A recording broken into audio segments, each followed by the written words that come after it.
Bismillahirrahmanirrahim. Sekarang kita ambilkan contoh soal untuk momen gaya. Kita perhatikan batang A, B, C, dan D. Soalnya adalah gaya F1, F2, F3, dan F4 bekerja pada batang A, B, C, D. Bila masa batang diabaikan, nilai momen gaya terhadap titik A adalah.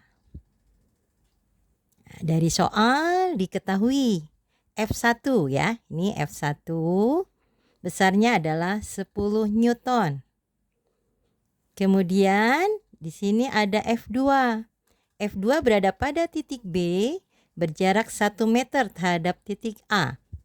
Besar gaya yang bekerja adalah sebesar 4 Newton.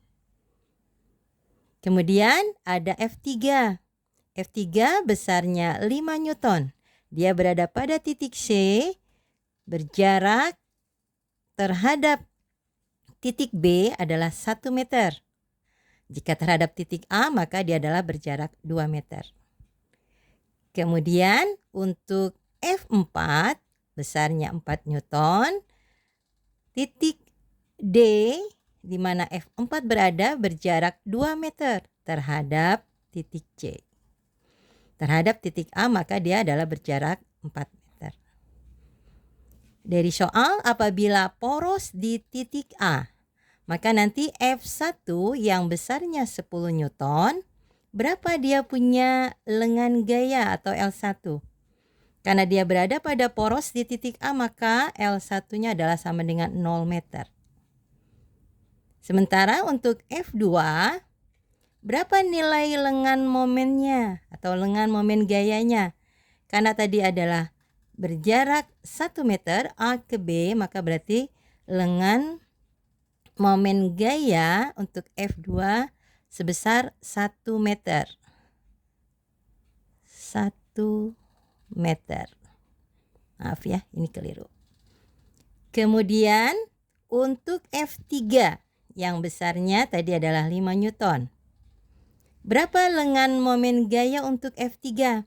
F3 adalah di titik C, maka berarti A ke C berjarak, ini tadi AB 1 meter, B ke C 1 meter, maka berarti 2 meter. Terakhir untuk F4. Berapa lengan momen gaya untuk F4 atau L4? Dia adalah berada pada titik D, berarti dari A ke D, berarti 1 ditambah 1 ditambah 2, berarti 4 meter.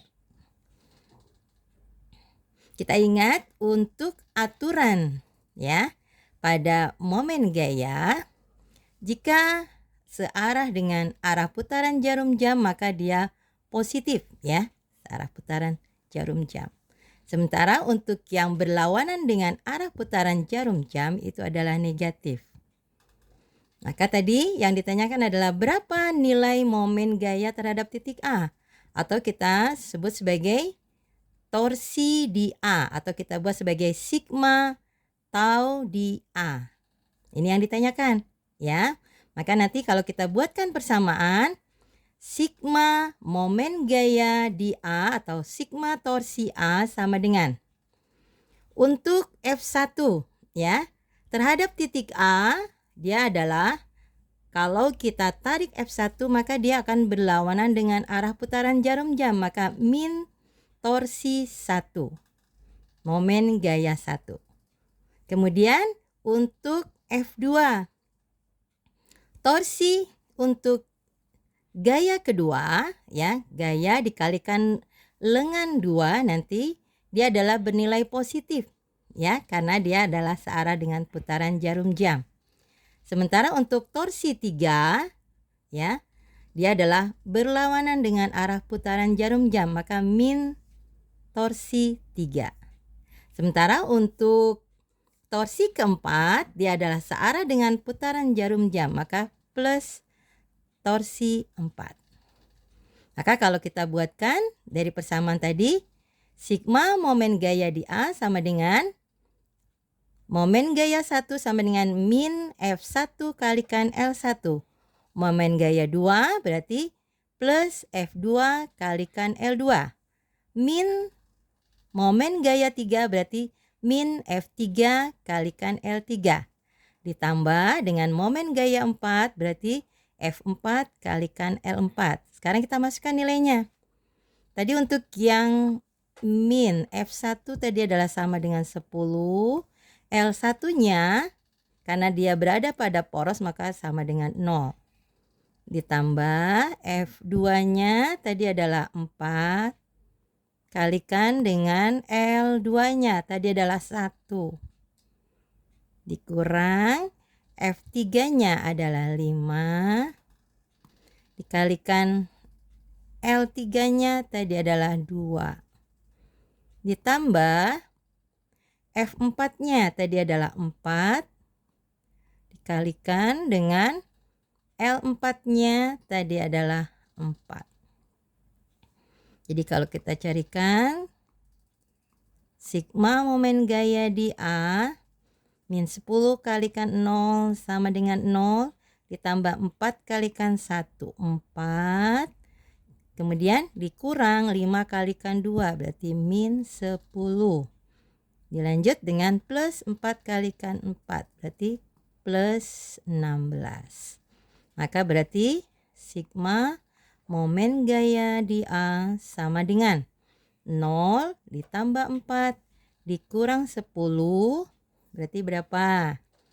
Min 6. Ya betul ya. Kemudian ditambah 16. Maka berarti sama dengan ya berapa?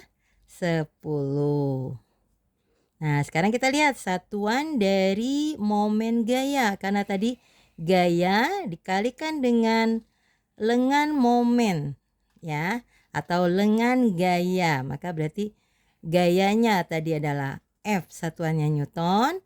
Kemudian lengan momen gaya tadi adalah meter. Maka berarti satuannya dalam Newton meter.